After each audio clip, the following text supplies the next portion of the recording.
ये कहानी है सिम्बा की, एक राजकुमार जिसके पिता एक बहुत बड़े जंगल के राजा हैं। लेकिन इसके चाचा स्कार इस बात से जरा से भी खुश नहीं थे कि जंगल का अगला राजा सिम्बा बनेगा। इसीलिए वो इसके खिलाफ एक ऐसी चाल चलते हैं जिसे सिम्बा को अपने इकलौते घर और अपने परिवार को छोड़कर जाना पड़ता है। तो आखिर सिम्बा के साथ ऐसा क्या होगा जिसके वजह से ये इतना बड़ा कदम उठा लेगा, सब कुछ जानेंगे इस वीडियो में। इस कहानी की शुरुआत में हमें एक बहुत ही सुंदर जंगल दिखाया जाता है, जहाँ के सभी जानवर अपने राजा मुफासा के सभा में जा रहे होते हैं। धीरे धीरे मुफासा के घर लायंस रॉक के सामने ढेर सारे जानवर इकट्ठा हो जाते हैं। फिर कुछ देर के बाद मुफासा के पास एक बबून जिसका नाम रफीकी है वो आता है, जो पहले तो मुफासा के बेटे सिम्बा का अभिषेक करता है और फिर जंगल के सभी जानवरों के सामने जाकर ये ऐलान करता है कि अगला राजा सिम्बा होगा। फिर सीन बदलता है और हमें मुफासा के भाई स्कार को दिखाया जाता है, जो इस वक्त एक चूहे का शिकार कर रहा होता है।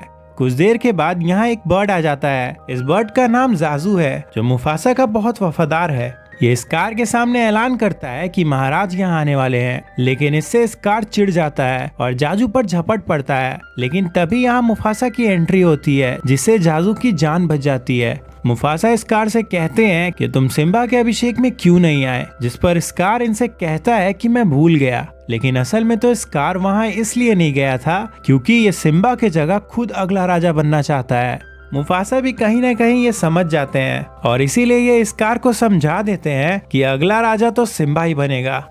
रात होते ही हमें रफीकी वापस से दिखाया जाता है, जो सिम्बा का स्केच बना रहा होता है और बहुत ज्यादा खुश होता है।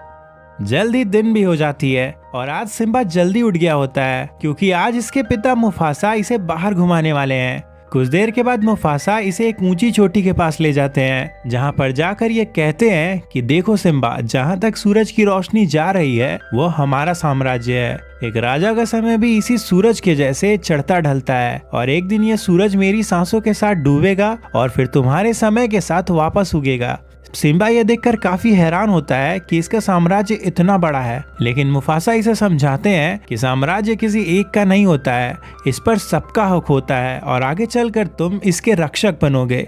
फिर सिम्बा इसे कहता है कि जब मैं राजा बनूंगा तब ये पहाड़, नदी और काली घाटी सब पर मेरा ही राज होगा। जिस पर मुफासा इसे कहते हैं नहीं, तुम काली घाटी नहीं जाओगे। पर सिम्बा इनसे कहता है कि क्यों, राजा तो कहीं भी जा सकता है और कुछ भी ले सकता है। जिस पर मुफासा इसे समझाते हैं कि एक राजा ये नहीं सोचता कि वो क्या ले सकता है, बल्कि वो तो ये सोचता है कि वो क्या दे सकता है। और वादा करो कि जब तुम राजा बनोगे तब तुम सबका सम्मान करोगे, अब चाहे वो जमीन में रेंगती चींटी हो या हवा में छलांग लगाते हिरण। इस पर सिम्बा इनसे कहता है लेकिन हम तो हिरण खा जाते हैं। तो मुफासा इसे समझाते हैं हम मरने के बाद इस मिट्टी में मिल जाते हैं, जिस पर बाद में घास उगाती है और उसी घास को ये हिरण खाते हैं। इस तरह से हम सब एक अदृश्य डोर से जुड़े हुए हैं, हम सब अलग नहीं हैं।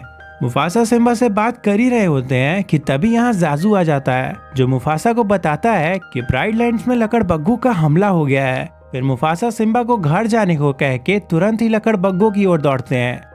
फिर जाजू सिम्बा को लायंस रॉक में सभी शेरनियों के पास पहुंचा देता है। यहाँ कुछ देर के बाद सिम्बा के पास एक तितली आती है, जिसके साथ खेलते खेलते ये अपने चाचा स्कार के पास पहुंच जाता है। यहाँ आकर ये स्कार को बताता है कि आगे चलकर मैं इस साम्राज्य का राजा बनूंगा और बाबा ने आज मुझे पूरा जंगल दिखाया है। तभी स्कार इसे कहता है कि क्या उन्होंने तुम्हें काली घाटी दिखाई, जिस पर सिम्बा इसे कहता है कि नहीं, उन्होंने मुझे वहां जाने से मना किया है। जिस पर स्कार इसे कहता है कि हाँ, वो कोई बच्चों के खेलने की जगह नहीं है, वहाँ तो बस वही जाते हैं जो साहसी होते हैं। सभी बड़े वहाँ जा चुके हैं, लेकिन तुम ये बात किसी को मत बताना कि मैंने तुम्हें काली घाटी के बारे में बताया है। फिर सिम्बा वापस से अपने परिवार के पास आ जाता है, जहाँ पर इसकी माँ शराबी इसे प्यार करने लगती है। तभी सिम्बा इनसे पूछता है कि क्या मैं और नाला तालाब के पास घूमने जा सकते हैं, जिस पर शराबी शुरू में तो नहीं मानती है, लेकिन सिम्बा के जिद करने की वजह से ये इसे कहती है कि ठीक है, पर तुम लोग ज्यादा आगे मत जाना और जाजू भी तुम्हारे साथ जाएगा। फिर ये तीनों तालाब की तरफ निकल जाते हैं, जहाँ पर इन्हें कई सारे जानवर मिलते हैं, जिनके साथ ये खूब मस्ती भी करते हैं। फिर आखिर में ये तालाब के पास भी पहुँच जाते हैं और वहाँ भी ये ढेर सारे जानवरों से मिलते हैं।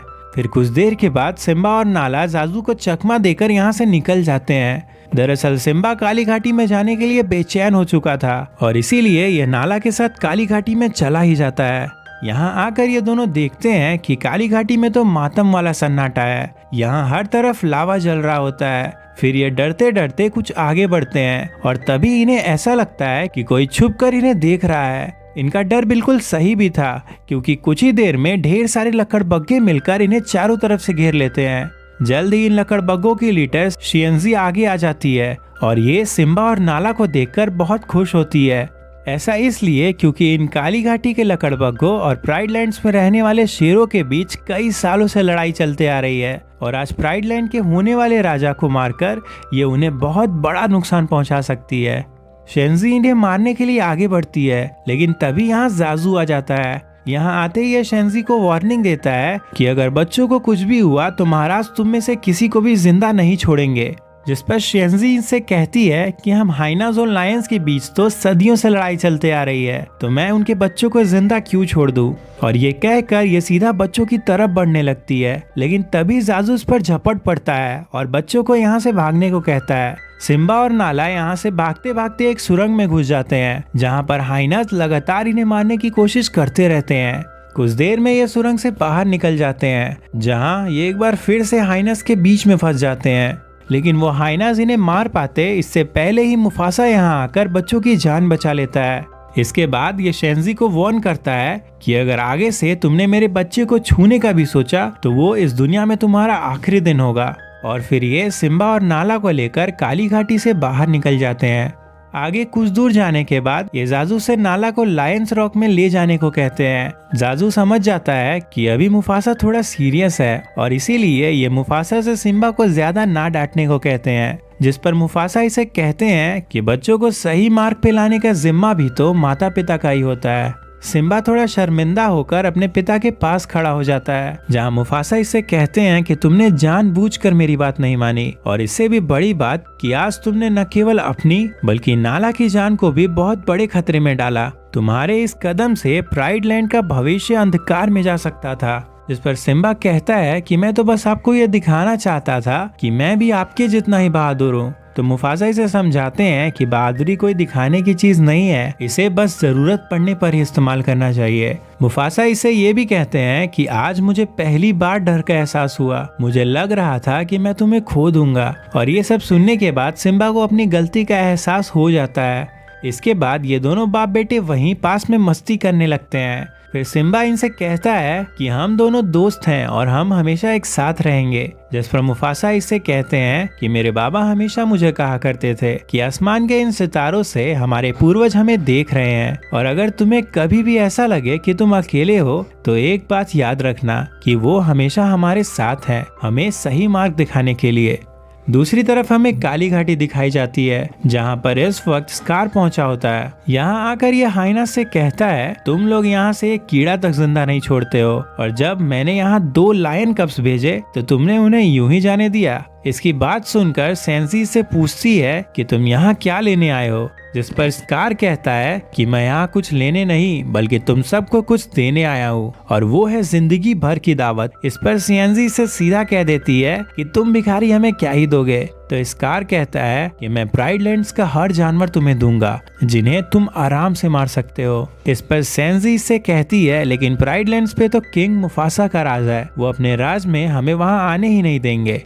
तो स्कार इससे कहता है कि क्यों ना हम सब मिलकर मुफासा का किस्सा ही खत्म कर दे, और फिर जब मैं राजा बनूंगा तो तुम्हें प्राइड लैंड्स में आने से कोई नहीं रोकेगा। ये सुनकर हाइना स्कार का साथ देने के लिए तैयार हो जाते हैं। अगले दिन स्कार सिम्बा को लेकर एक घाटी में आ जाता है। यहाँ पर सिम्बा स्कार से कहता है कि कल जो कुछ भी मैंने किया उससे बाबा काफी नाराज हो गए थे। तो स्कार इससे कहता है कि कोई बात नहीं, तुम इस घाटी में दहाड़ने की प्रैक्टिस करो, इससे तुम्हारे बाबा बहुत खुश हो जाएंगे, क्योंकि वो भी बचपन में यही दहाड़ने की प्रैक्टिस किया करते थे। फिर स्कार सिम्बा को वहीं छोड़कर चला जाता है, क्योंकि ये सब तो इसकी चाल होती है।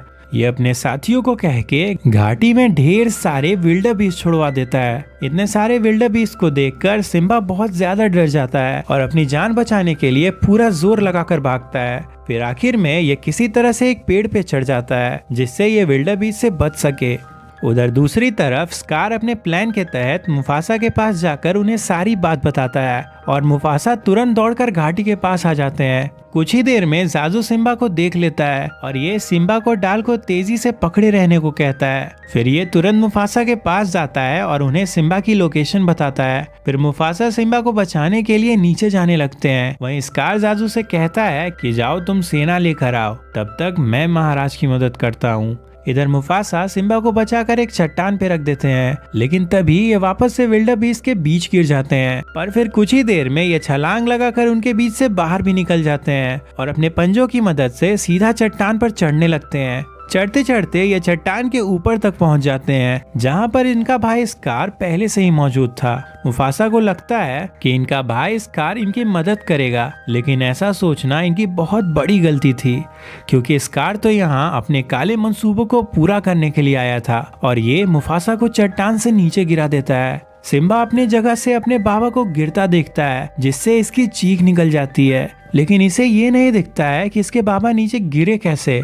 घबराया हुआ सिम्बा दौड़कर अपने बाबा के पास चला जाता है, लेकिन यहाँ आकर ये देखता है कि इसके बाबा हिल भी नहीं रहे हैं। इससे ये बहुत ज्यादा डर जाता है और चिल्ला चिल्ला कर मदद की गुहार करने लगता है, लेकिन इसकी मदद करने के लिए कोई नहीं आता है। फिर थक हार के सिम्बा अपने बाबा के गोद में जाकर लेट जाता है और फिर तभी यहाँ स्कार आ जाता है। ये यहाँ आते ही सिम्बा से कहता है कि ये तुमने क्या किया, देखो अब तुम्हारे वजह से महाराज इस दुनिया से हमेशा हमेशा के लिए जा चुके हैं। महाराज ने तुम्हें इतने लाड प्यार से पाला था, उन्हें तुमसे कितनी उम्मीदें थी और तुमने उन्हें ये सिला दिया। लेकिन सिम्बा इससे कहता है कि मैं नहीं जानता था कि ये सब हो जाएगा। तो स्कार इससे कहता है कि तुम अपनी माँ को क्या बताओगे कि तुमने अपने ही बाबा की जान ले ली। इससे सिम्बा को बहुत बुरा लगता है और ये स्कार से पूछता है तो अब मैं क्या करूं, जिस पर स्कार इसे प्राइड लैंड्स को छोड़कर चले जाने को कहता है और सिम्बा यही करता है। लेकिन स्कार यहाँ भी नहीं रुकता है, बल्कि ये सिम्बा को अपने रास्ते से हमेशा के लिए हटा देने के लिए हाइनस को इसे मार देने को कहता है। हाइनस सिम्बा के पीछे हाथ धोकर पड़ जाते हैं और सिम्बा जैसे तैसे करके इनसे बच रहा होता है,